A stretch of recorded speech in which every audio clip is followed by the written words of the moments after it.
All right, welcome back. My name is Claire Adilabu Abdul Razak. And by the way, how is Ramadan and Lent fasting going? I hope it's progressing very well. And this may not be the first time we're having this coincidence, but clerics say it could be a divine design, because the next time we're likely to experience this coincidence will be the next 33 or 34 years. And fortunately, some of us may still be around by the grace of God to experience it. Anyway, let's get on with our business for tonight. Now, desert dates, alternatively called Adua in Hausa language, is mostly associated with Ramadan. It's perhaps the most frequently mentioned in the Holy Quran, and Prophet Muhammad, peace be upon him himself, would usually eat the juicy dates to break his fast, or even drink water if dates were not available. We're also told in the hadith that he equally instructed his followers to break their fast by eating dates because they are purifying. However, dates are highly associated with medicinal and phytochemical compounds, as well as food applications. Little wonder it is highly consumed by everybody, but especially in the northern part of our country and in Maiduguri, the Borno state capital.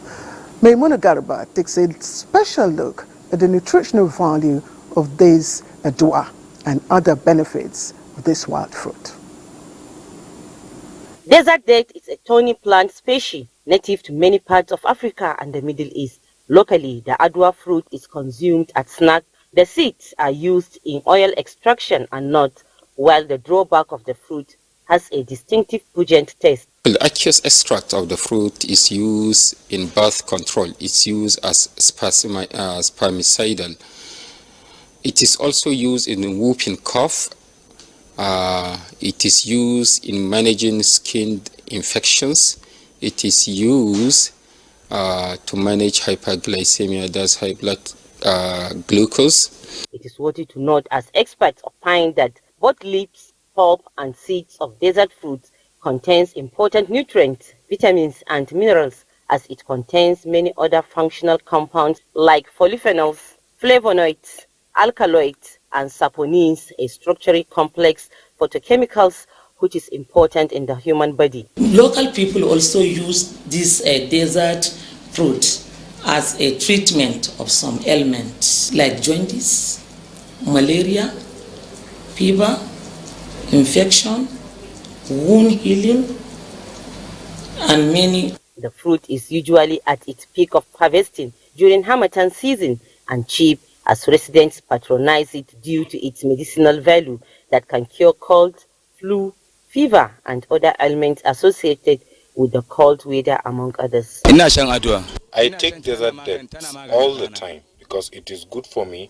and also protects me from the effect of the scorching sun. I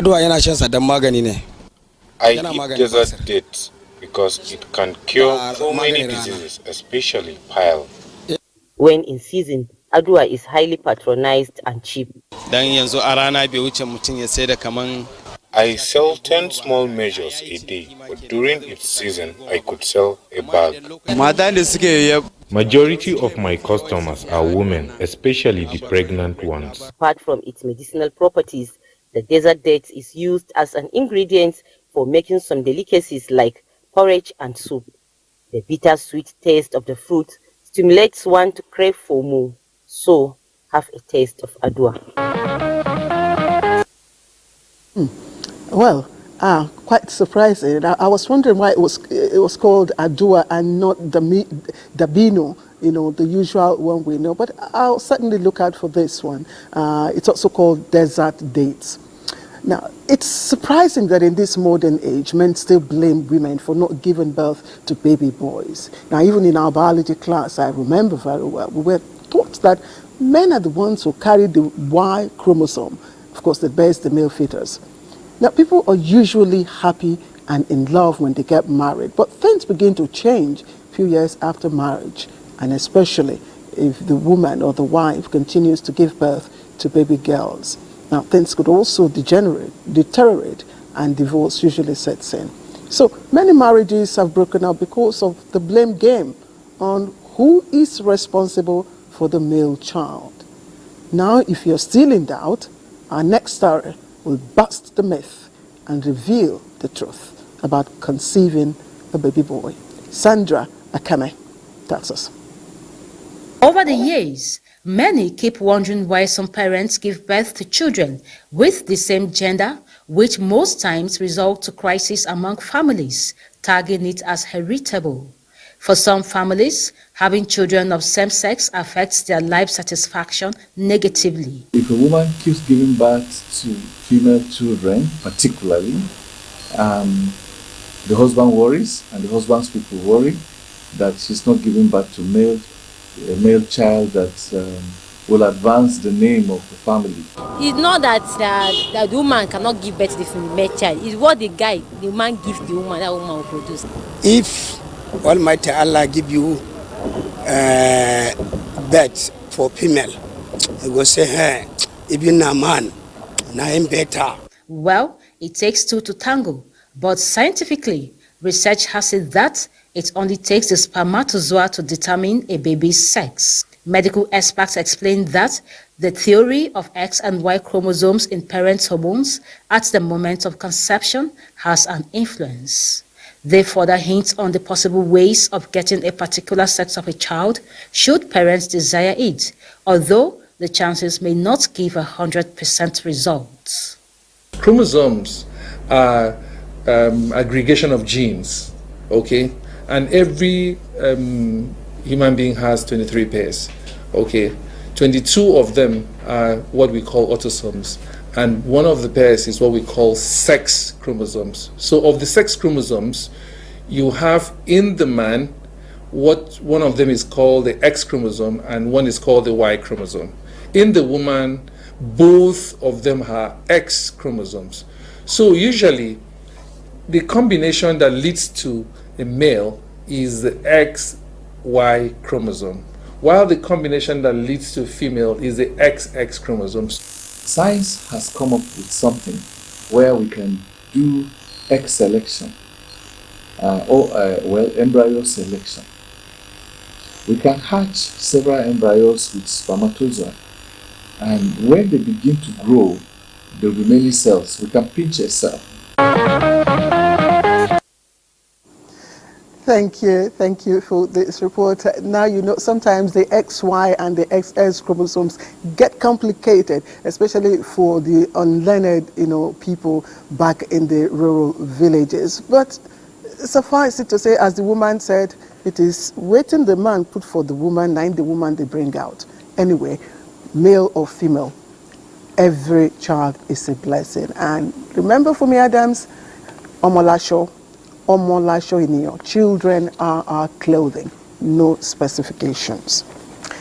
All right, so let's move on to our next story, and this is a very interesting one.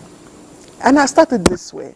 At the recent funeral service back, in Abombise, in Imo State, my home state, my colleagues who attended reported that the preacher was sharp, straight and frank. But there are assertions that men are the weaker sex got tongues wagging and trust journalists. They immediately adopted the newsroom mode. Frankly speaking, there is inexplicable power and resilience inside the skin of a woman that science has not been able to explain to us. But the truth is that men also cry, and Tessie Omeru found out in our next report. Boy child is often referred to as the strong gender, though human and so also culpable to emotional stress. But the age-long belief that men do not cry has over the years affected free expression of such emotions by the male gender. No wonder the campaign against gender-based violence and sexual abuse, observers say, tilted to favor more of the girl child. Now, have you ever imagined that the boy child can grow with the trauma of once being molested? How much attention does the society give? Peace Olawale is a clinical psychologist. She emphasizes that all genders are vulnerable to emotional stress and not expressing it could affect one's development. As you're raising your son, don't just raise them to be providers or to be masculine, but ensure that they're able to communicate how they're feeling to you first of all, and then that would now translate into their interactions with other people. Findings show that societal, cultural, and biological factors could be responsible that the male gender be trained the hard way and should not be prey to emotional stress. Because of the societal demand on the man, on the male child, the emotional component of him is like kept aside. It's not nurtured. As a growing up child, nobody asks him, are you okay? Are you fine? It's always the girl child, how are you doing? Male child should know that it's masculine. He has a responsibility. He has to be strong. It's not mostly to be trained on a hard way before we will know that he's a man. And we should be given the opportunity to express his or his feelings. But there are consequences which include unequal love for both parents by the boy child who is abused. They can't beat what I chop for my father hand, sir.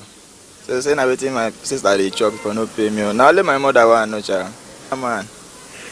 Normally for school, he try. But concerning care, maybe say I will say oh they are my pikin, they might do them well. I like the both, like I said, but my mom first. Because she has done tremendously okay for me. And so my girls, they prefer their father, the boy prefer me. So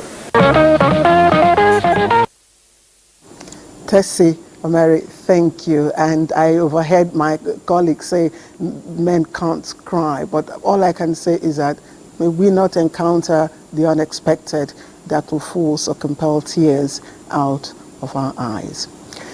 We have beautiful stories coming right away, but I'm delighted to announce a commercial break because that's what keeps Newsline going. Welcome back to Newsline, and indeed we do appreciate all our sponsors there and all of those commercial partners. Now, have you ever heard of the word nomophobia? Nomophobia. I only just checked it out myself after going through my colleague Safia Norma's script, and I must confess that everyone may be positively diagnosed. As the name implies, it simply means no mobile phone phobia, or simply put, addiction to phone use. But it's an addiction that has a propensity to generate into psychological medical condition when people become afraid of being detached from their mobile phones or even network connectivity. And it happened quite recently, a lot of calls, what's happening, what's happening? And I found out also that various psychological factors are involved when a person overuses his or her mobile phone. Now the burden of this problem is now increasing globally. So permit me to apply the brake and let Safia Norma Uche enlighten us more on nomophobic symptoms. Importance or usefulness of the mobile phone cannot be understood in one story, as virtually everyone NTA News came in contact with had a mobile phone device. While some say it is for communication, others say it is for business. Majority of the youth say they use the device for entertainment. To my convenience, I do listen to music, just like you meet me now, listening to music. Can you do without your phone in a day? Sure. I can do without my phone even in a week. With my phone, sometimes when I'm bored, I get to watch videos and check out things that can take away my boredom. My phone is very important to my business. Okay. To communication with all those people that like my products, my business, all those stuff now. I am very much addicted to my phone because with the phone you can do your business. As a media person, I don't use a laptop anymore. I use my phone to write my stories and whatever. Phone, I'm very, very much addicted to it. I cannot do any day without phone. Different strokes for different folks, you may say. Psychologists, however, attribute causes of phone addiction to environmental influences, fear of missing out, and the anxiety to get instant communication. Phone addiction is when an individual cannot be away from their phone for long periods of times. You're probably familiar with the concept of FOMO. fear of missing out. And so there's a new term that has been added, right? We're always adding new terms. So there's a new term which is known as nomophobia, and essentially it's similar to FOMO. It's the fear of missing out on whatever is happening while you're away from the internet and while you're away from your phone. So usually how this is manifest is that you see people who are having imaginations that, oh, their phone is vibrating even when it's not, right? So people are checking their phone every few seconds, or as soon as you wake up in the morning, the first thing that you do is put on your phone, or you don't even switch it off. Possibly you just, get up and the first thing you want to do is pick up your phone. You would have people who are waking up in the night to actually check their phone, and the result of this obviously is lack of sleep. Other symptoms that can be seen from this, right, or the effects rather. The earpiece is an accessory that has given more credence to what could be regarded as addiction, whereby the phone can be used while attending to other activities like driving and cooking. I can do without my phone. When I didn't have phone, I was living. Phone is as important as life presently. Like in the night, if there is no light for me to charge my phone, I think of how I'm going to work the next day. So I must look for somewhere to charge my phone. I won't say I'm addicted, but I love holding my phone. Mostly I use my phone to read, like read novels, and maybe I rarely use it to go on WhatsApp, maybe highest TikTok. So that is what I use my phone to do. The use of earpiece on the mobile phone while crossing the highway has grave consequences. The advent of phone came with a lot of modernization. People get news as it breaks, get information, and almost get response immediately. Its effectiveness over the years is majorly to make work easy. Inasmuch as the mobile phone is important to an individual's life, there is need to note that excessive use of the mobile phone can have serious impact on the overall mental health of an individual. Honestly, it can be very, very annoying when you get to see adults who, answering or taking calls while, trying to cross the expressway, the highways and all that. But someone said we're all living in an aging society where someday everything will be channeled towards artificial intelligence. Now, that's very, very scary if you ask me. And that calls for face-to-face interaction. The real-world interaction is still the best way. Let's turn attention now to another condition which is common with kids and toddlers, and I'm talking about bedwetting. And it's also common, especially with the boys. But because it is actually beyond their control, in fact, I do know some men now, some boys who are men now, who bedwet right into their senior secondary school days, but I won't mention their names, no matter what you say. But as time went on, they got over it.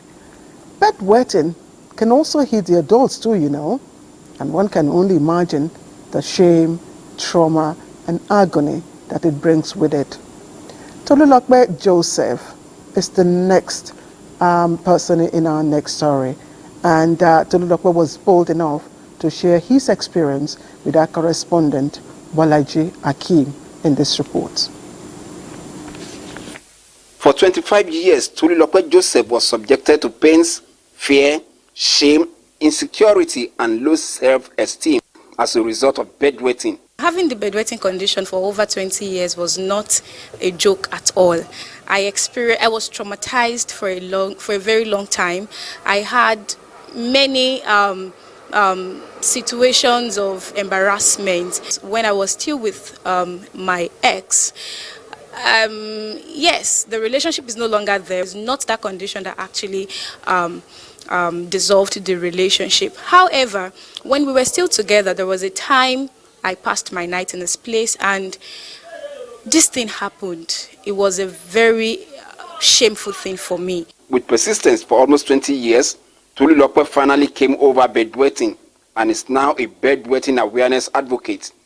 She is helping people suffering from the problem through an initiative she established, as well as books she has written. I spent a lot of time on internet, reaching out to even urologists online, asking asking them questions, getting to know better about this thing. So I was able to find out many things that could be the cause. And it was then I started paying attention to my own urinary system. There are many adults living with the condition and their experiences are not palatable. It's sad to say, but I bedwetted till my first year in the university. You will say, wow, and I'm an engineering student. I did sciences. Situations where kids are not managed properly, talked to, given a bedtime routine that helps. You see that the bedwetting lasts longer than it actually should. Medical expert says bedwetting in children from birth to 6 years is normal, but when it exceeds 6 years, it becomes a source of concern. Bedwetting can be due to the normal schedule development, but if after 5 years or 6 years thereabouts, a child still continue to bedwet 2 or 3 times a week for more than 3 months, that should be a concern. Emotional trauma, stress, change of environment, and underlying health factors, according to medical experts, are some of the variables that can cause bedwetting. While proper monitoring and management are needed to help a child overcome bedwetting, for an adult, seeking medical attention and advice is the best option. Although Tolulope acknowledges the efficacy of prayers, she believes that bedwetting is unrelated to spiritual attacks, contrary to some assertions. So Tolulope Joseph is actually a female. Sorry about that. But again, you know, her experience is a case of turning your weakness into strength. So it's one of the things we talk about, learning from the experiences of others. And that takes me to our next story. And it's about how, you know, one can explain the surge, or if you may, proliferation of baby farms or baby factories in our country, especially in the southeastern part of the country. Now, that's despite frequent clampdown by security operatives. Now, there are certain acts that are unimaginable. For instance, how can an old man forcibly go into a young girl just to get her pregnant? That happened recently in Anambra State. 16 pregnant girls, 8 children were rescued in a remote village. Fortunately, the long arm of the law caught up with the operators and they were arrested by the Rapid Response Unit of the Nigerian Police Abia State Command. Maybe Ifoma Ndokole will give us a hint on how this was handled. A building in Ihechowa in Arochukwu local government area of Abia State, 16 pregnant girls and 8 children were rescued from the hands of operators of baby factory. The police public relations officer, Abia State Command, while parading the rescued women, said 2 suspects were also arrested at the baby factory for their alleged involvement in the crime. I know nothing about them. I'm married. I'm living with my family. Special advisor to the Abia State Governor on Media and Publicity noted that the state government has zero tolerance for abuse of young girls and children, adding that the people involved in the case will all face the law. Wife of the governor will do everything humanly possible to ensure that these girls are protected and they are properly taken care of, while we will give the necessary support to our security agencies, especially the police, to ensure that those who are involved in one way or the other in enabling this are properly prosecuted. Whichever way you look at it, it's immoral, it's unacceptable. The state government further assured that the rescued girls and their babies will be rehabilitated and reunited with their families. All right, thank you there.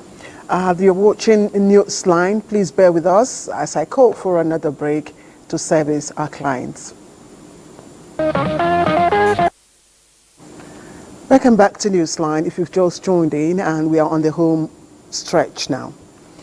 Violence against children is becoming another pandemic, not just in Nigeria, but around the world. And the internet is replete with gory videos of domestic servants who have been sexually violated or dehumanized by their guardians. Now the question is, whom do we blame?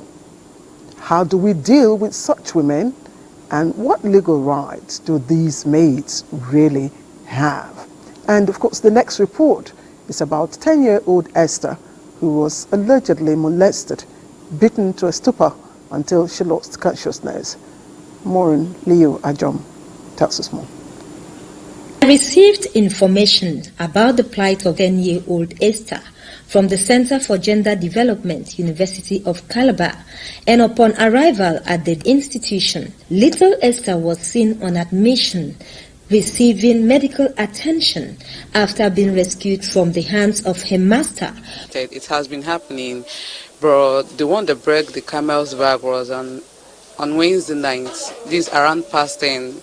My roommate was still outside the hostel when she heard Esther running out, and she fell on the ground and she was crying. So she rushed towards her, calling her name, Esther, what happened? And she then said that her guardian kicked her on the stomach and was beating her. So she started making video. At the cause of the scene, Esther lost consciousness. I stand here and cry, stand now, mama, I used to say full side.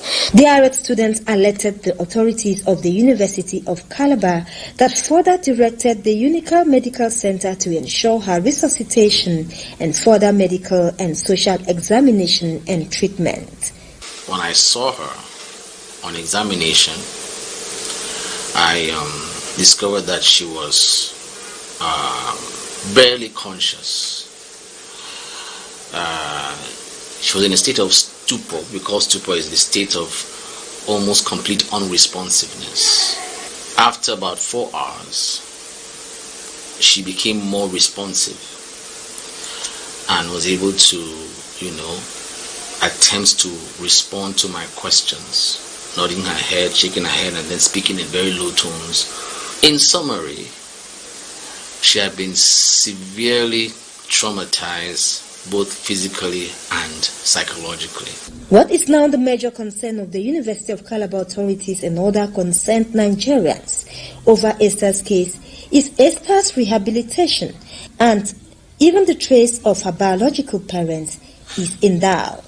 However, the National Agency for Prohibition of Trafficking in Persons in Cross River State is on top of the matter and says will speak to the public upon conclusion of their investigation. Please, let's take exception to such inhuman action and, of course, raise our voices against violence in whatever form. By now, most people know that the grass is not always greener on the other side. And, of course, the other side, as it is always believed, is usually, very green. But by the time we realize that the reverse is the case, or when it dawns on us that the other side is a desert, it's usually very, very catastrophic. Now, I'm recalling this cliche not just in reference to irregular migration or the Jagba syndrome, but in relation to those who indulge in extramarital relationships. It becomes catastrophic when a man cannot bridle his groans, when a man has unfettered extramarital affairs to the extent of going into his own daughter, then there is hardly anything else he isn't capable of doing. This is the story of one Dangbudwe who allegedly killed his wife of over 40 years for confronting him over his abominable actions.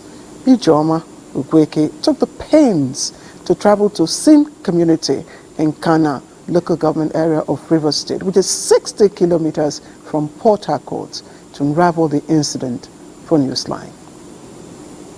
Incest, rape, and all forms of violence against women have become very common recently. It is no longer news that many women, especially in the rural areas, are violated, and little or none of these cases are reported until it results to death. The case of Uwa Eenu Dewe, who was allegedly hacked to death in her farm by her husband of over 40 years, did not come as a surprise, as the children are witnesses to their father's extramarital affairs As if that was not enough, he also sleeps with his eldest daughter. All the maltreatment from their father, they acknowledged, led to the death of their mother, and when reported to the community, were treated with kid gloves. My mom was very healthy and strong. She was not sick. Nothing happens to her. She just left this house around past 2 in the afternoon. She left this house with cassava plate just for her to go and pour the cassava plate in the farm. She poured it and come back. When she come back, she started screaming with blood. She started screaming, my head, my head. I rushed her to ask her, what is the problem? She started screaming, my head, my head. Before she said that she was, when she got to the farm, labor with my dad and Tuanu Doye come to that farm and attack her by beating her. So that was exactly what happened. I was like trying asking her more questions when she give up. We don't want her to become anything in life. That is why he did that. And at the same time, this man, just like this, our last one, I've said it, he normally cooks separate from us right from the time we were a little boy. I always call his brothers and he relation them for them to come and settle peace. And they always come to. I can't count the numbers of times they have come here to settle peace and the man refused to take it. If they settle peace today, tomorrow you do another thing. The suspect, Dambo Dewe, who is a retired teacher, is now cooling off in police custody. According to the C Community Regent, Chief Benedict, Dambo ran away from the police since June 2023 and was finally rearrested in Bayelsa on March 7th, 2024. While trying to get money from the bank. The act, he described as unpardonable, has thrown the community into mourning since the incident occurred. You see, the day I was arrested on behalf of the children, and the community, the youth of this community, as a peaceful community, they would have burned this house. Because of the respect of the children, they would have burned this house. It went to state CID. So we condemn and we have removed him from the chairman, council of chief in Bara community in Sin. The community is eager to see the outcome of the case as well as the children. And this led NTA crew to the River State Police Command to ascertain the level of the case, but efforts to get the commissioner to speak was fruitless. All right, he's already beginning to serve his punishment, and since the police command in Bayelsa State is already on the matter, NTA promises to keep you informed. And by the way, we say a very big thank you to Ijoma Ugweke and the Newsline crew for taking the pains to go there. All right, in another development, in the history of radio broadcasting in Nigeria, the Federal Radio Corporation of Nigeria, Kaduna, also known as Radio Nigeria Kaduna, has played a very significant role as a unifier in all spheres of development. Now, through its broadcasts in English, Hausa, Nupe, Fofode, and Kanuri, the station has no doubt become the largest radio listenership in northern Nigeria. It was established 62 years ago and has become a constant companion for millions of people in rural and urban areas across the vast northern landscape. Mohammed Lawan Baba looks at the significant role of this historic legacy and efforts to sustain its contribution to national unity and growth.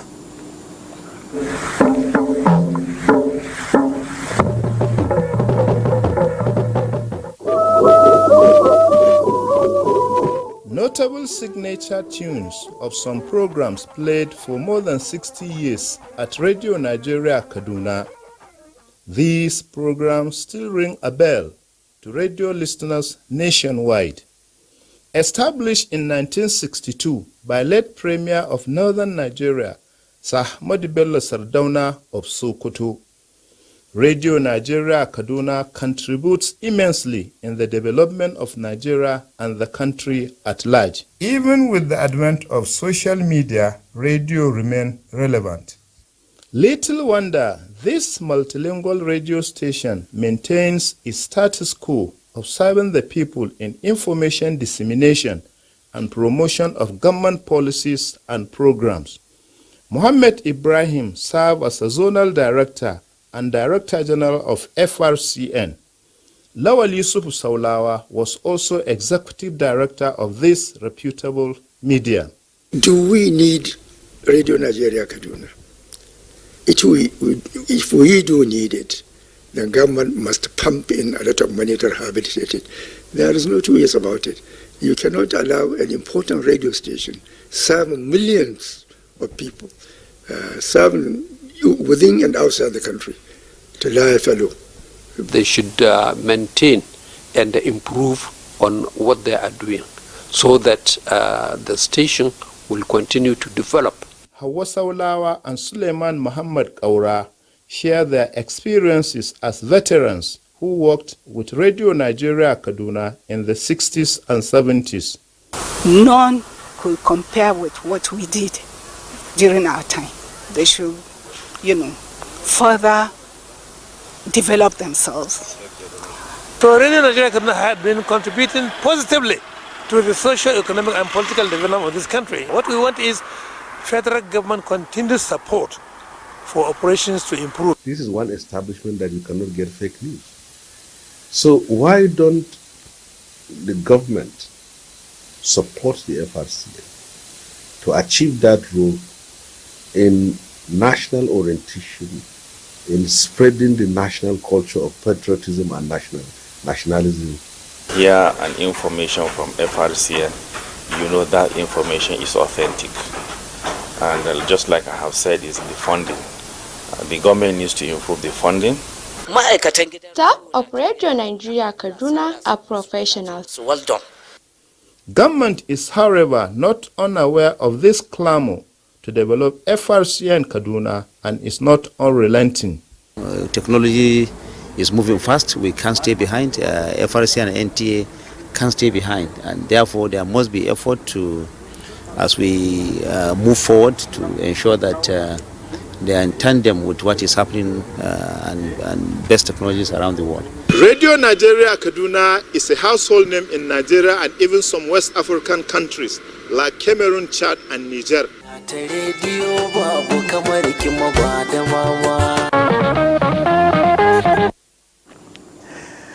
Radio Nigeria, truly uplifting the people and uniting the nation. And I must say, I'm also a product of Radio Nigeria. All right, our last break is on cue. We shall take it right away. Now, sometimes you only need to lose one person and your whole world is depopulated.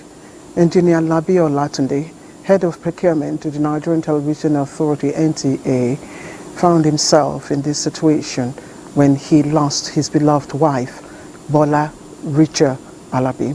Now, the remains of late Bola Richa Alabi has since been laid to rest at the Gudu Cemetery, Abuja, amidst tributes from dignitaries. Our correspondent, Omenka Amarachuku, was also there.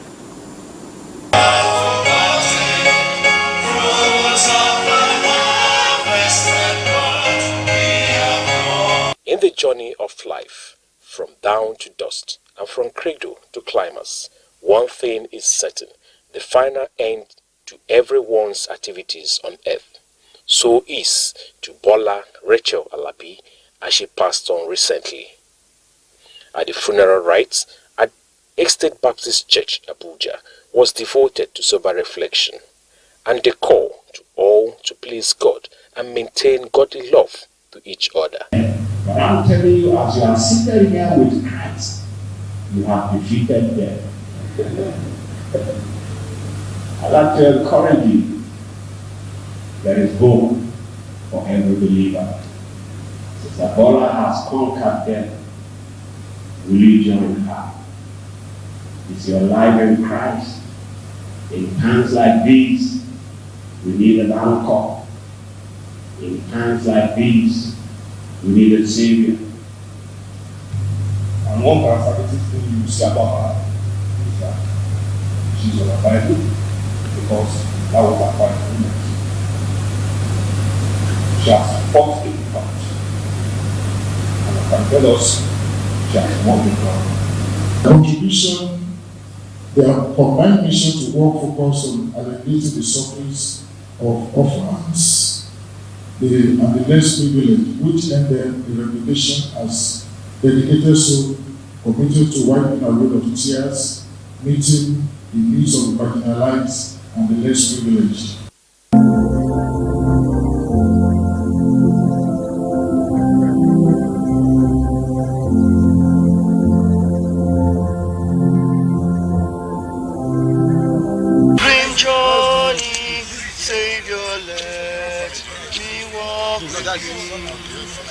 It was a touching moment at the gravesite as her remains were finally committed to Mother Earth.